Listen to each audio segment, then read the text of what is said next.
Msutayam kiki. Nyana pasamba vanem kani madido. Pen ladu uyo mana wamba to wasi Yesu Kristy ne. Nya wan wasi Reverend Fada James Gajir. Nono olun sem kani manyama. Sumbu ya Yesu ya kabesi alo na yayona. Mashina ma wamba nangaya na alo awu makane naga. Wasu kani neto. Ma unganim kani ma hadza angban wasi ma wan wasi. Wesenante gadia do ma edo na kot sorong bam shawo angana madon mo shima kan Kristo nya ecclesia shawo were shehombo inyongo iyo mana wamba ato wasi Yesu Kristo chi umanu na yona kan kuyo to wasi Yesu Kristo yan tuma kwaya ba hanena na shenu kwaya ne yo anamba hanena yona shenave awambana shikave weren kwane sho humbu na nyugi nyane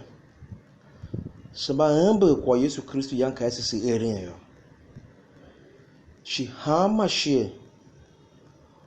usuambe o mistério matse amba yo samba eden ka kwogene kposuga samba ambe shi zahame atom o Yesu Kristo yan washa keve ecclesia na shi waha keve se kwa samba yana ke korno hi unia ke takdao excedo Mose kwa yomba Israel wangbana namba Yuda we kuyan ve ondo vo yan dweve kentaro gibitira na zom voerin kuyan ve ondo yo wo yilev was en nya kpishi we ha wamba shana kutia shi misha wamba yo shachu ikav ikuyan ve ondo ne na shi yangu tondo jo ondo kikuyan e hama ko ondo akaive ya ma yangu je ve kpega ve vori ondo all of na ha kuyan e Mose ve yo Israel yangu ve hira ondo la yangu wa ile it wasn't the nya ha wamba basembe ne shi sanse yo hachuko ikuya Yesu Kristo kayona mana wamba na ya naseye alwezi veshima shinse ungwa jangiri nyana yo ikave se shinya tuma kwa yo namba hanana yo shinave ya wambana shikave veren kwane sho humbu na ku Yesu Kristo kana ku vesen kana ku himse yongo va te wasa ondo yo kana ku bem shikana ku doshima Yesu Kristo ya na umana hachuko wase hachuko doshima urukirena shi doshima uremi hachuko umachira kwaro sho hwa ke takeda ke waseka o mba hebero olavese na ku Yesu Kristo ku hamba hama nachi na ku Yesu Kristo hamba na ku Mose we yomba Israel ku hamba na ku Abel hachuko Yesu Kristo na yona shi ha wambena awambe a Yesu Kristo o mache esena ha hamba wamba zandenya hamba wamba aire ka jege yuwa Yesu Kristi ya esejena ka jege yuwa Yesu Kristi ya nasejena na zoom ka sere ne dua se embu mistério mbati ambayo kasikase te semba yon kuwo semba lumu no mo wo shinku zanzan hideo ka tom o Yesu Kristo ya nasesiye na gbapese passe ne Yesu Kristo woni ya na umana hachiku wose woni na nase yo na kwa wamba na hachiku kwa ya no uma kwa ya no yom ma diako na vea vesira semba si yeyo ma se mwewa ma Kristo isanse yo hachiku ka Yesu Kristo yo na Allah se nyongune Bam so orun kwa me yo mana wambe a Kristo ka mumuga shika yoki maangpaga ka kwayanu uma ka kwayanu doshima ka kwayanu wevata a umotolo man yonkpayo na anga pe sete sinen kya a uma ase e kuna ku doshima yo bakpesi yomba doshima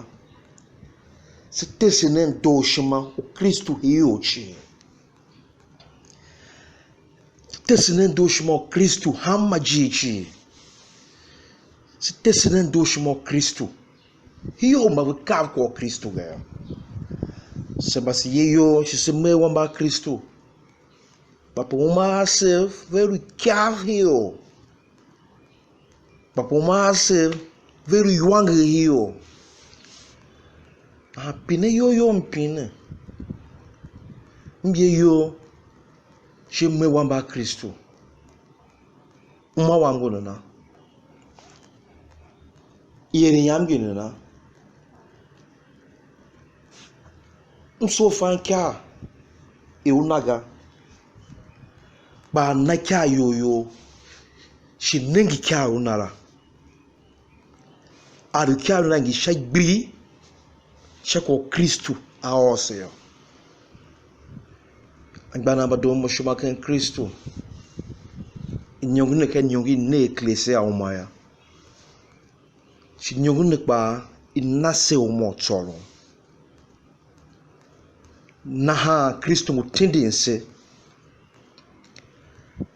esuriya yo shimara wambana yo si yo kwa na shatachi si yo kuna hama jichi hama ikuyochi zanza shemwa hideken yengenla katomu ya Kristo wasejira shika mistério mapesi passejira zambane on rutero humanage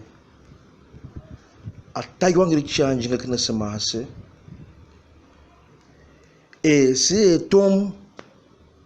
o Kristo mas zahame aka atatu na yo on manage onorumo yo atsan kana makina semahase amen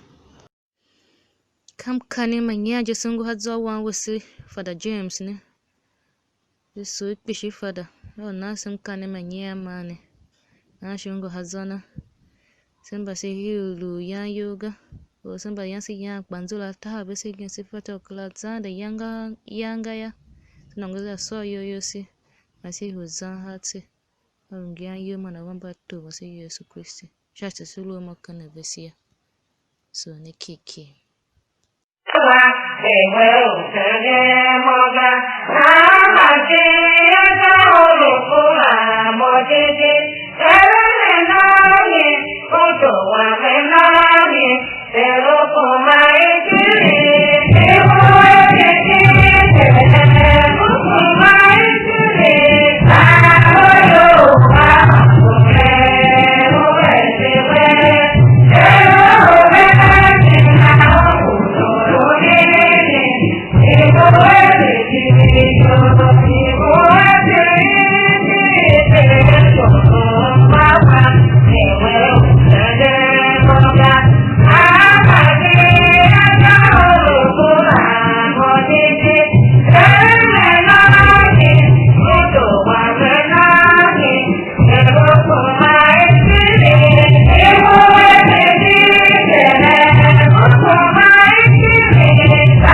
our strength.